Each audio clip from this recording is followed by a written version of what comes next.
Terima kasih Anda masih di Kompas Siang. Saudara, di mana posisi Joko Widodo pasca tak lagi menjabat Presiden RI masih dibahas di antara partai koalisi Prabowo Gibran.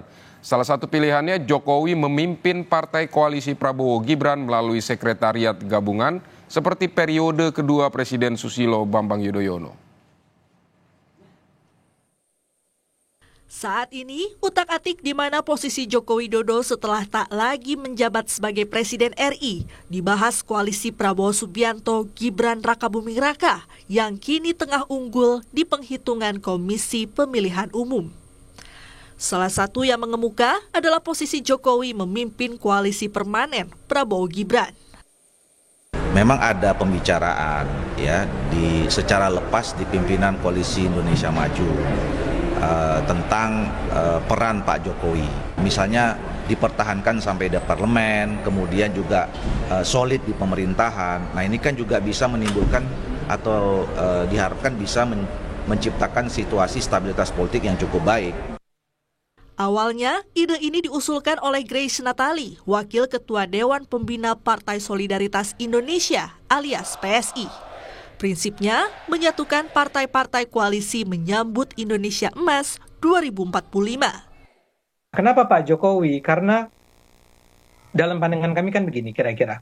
Satu, sudah ada Pak Prabowo sebagai presiden. Dia pemimpin pemerintah, dia pemimpin eksekutif. Cukup, dia menjalankan apa yang dia rancang selama 5 tahun dengan cara sebaik-baiknya. Tapi pada saat yang sama, upaya untuk membawa para partai itu untuk duduk bersama secara terus-menerus, berbicara tentang bagaimana membangun Indonesia untuk mencapai, tadi disebut oleh Grace misalnya, Indonesia Emas. Partai-partai besar ini mau ya, berbesar hati untuk duduk bersama-sama, untuk bilang yuk kita kerjasama, kita koalisi. Selain PSI dan Golkar, Partai Demokrat juga menawarkan opsi posisi Jokowi pasca tak lagi menjabat presiden.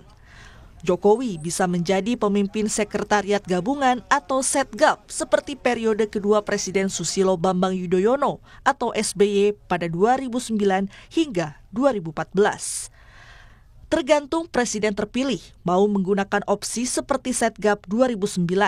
Kalau Jokowi bisa saja, tapi harus mewakili satu partai.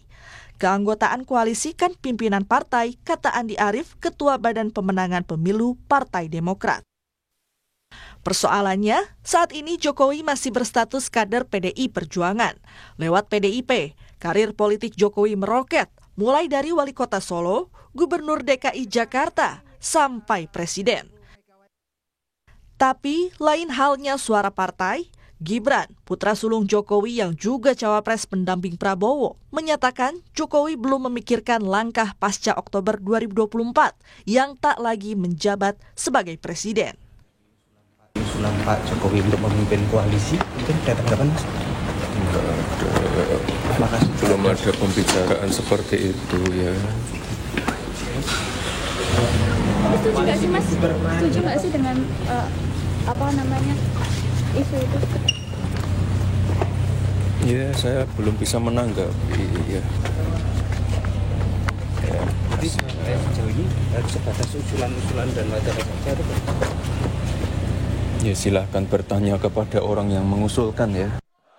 Membentuk koalisi dengan ketuanya, Jokowi, menurut Direktur Eksekutif Lembaga Survei Indonesia, memang bisa dilakukan. Apalagi saat ini posisi Jokowi masih strategis sebagai presiden dengan popularitas yang tinggi, sehingga menjadikan Jokowi masih punya peran penting bagi partai politik. Kalau Pak Jokowi tidak berpartai di periode ke depan, berpartainya dalam posisi yang penting ya, misalnya seperti Pak SBY kan, menjadi ketua partai.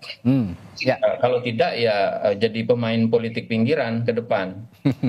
Kenapa begitu? Karena kalau kita jujur melihat kekuatan Presiden Jokowi sekarang kan ada dua.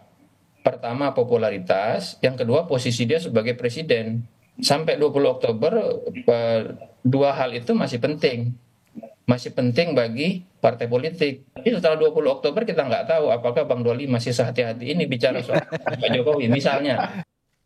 Sesuai aturan, Jokowi akan mengakhiri masa jabatannya pada Oktober 2024. Posisi Jokowi yang strategis ini ingin dilanjutkan sejumlah partai di koalisi Prabowo Gibran. Tim Liputan Kompas TV.